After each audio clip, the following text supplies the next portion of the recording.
Nurulloh Oston. Oy cho'milar chaylada. She'rlar. Taniqli bolalar shoiri Nurulloh Ostonning kichkintoylarga bag'ishlab yozgan she'rlarini bolalar emas, hatto kattalar ham zavq bilan o'qiydi. Qisqa va ixcham, bolalar uchun tushunarli, sodda tilda yozilgan, rang-barang qochirim va obrazlarga to'la. Kitob, maktab, bog'cha va kichik yoshdagi o'quvchilarga mo'ljallangan bo'lib, undan kichkintoylarning beg'ubor sho'xliklari, ularning hayrat va soddalikka to'la samimiyatlari qalamga olingan.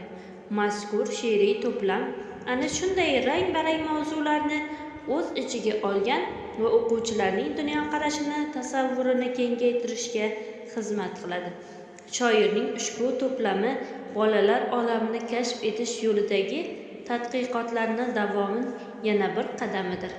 Shoir quvnoqlik yumor orqali o'quvchilarning o'ziga sezdirmay ularni tarbiyalaydi.